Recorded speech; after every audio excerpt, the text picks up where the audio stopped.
A long time ago, in a dense forest, there lived a flock of pigeons led by an old and wise pigeon who was respected by all. Every day, all the pigeons they would search for water and food and return to their home before nightfall. One day, while searching for food, they spotted a lot of rice grains spread on the ground.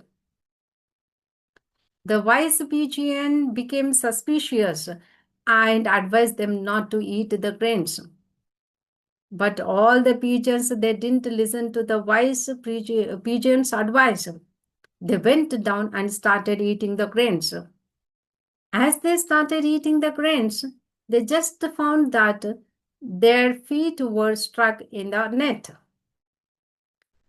It was a trap set by birds catcher to catch all the pigeons. They cried loudly. The wise pigeon who had sat beside didn't have grains started helping them. The wise pigeon advised them to fly together and carry the net with them.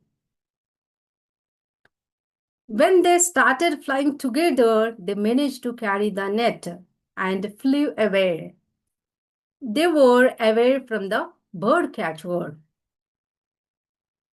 Then, wise pigeon called his best friend a mouse.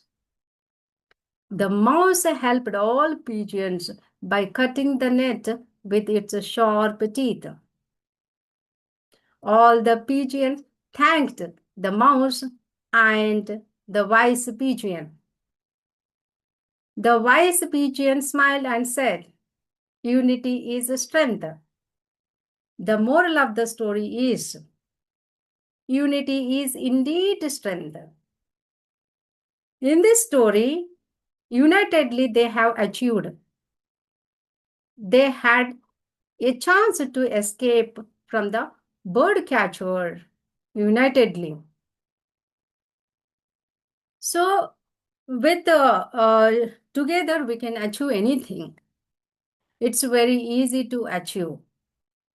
Even toughest challenges also we can overcome with this unity. I hope you understood this story. You should also start narrating like these stories as they improve your English language. Let us meet in the next video. Until then, keep practicing. Thank you.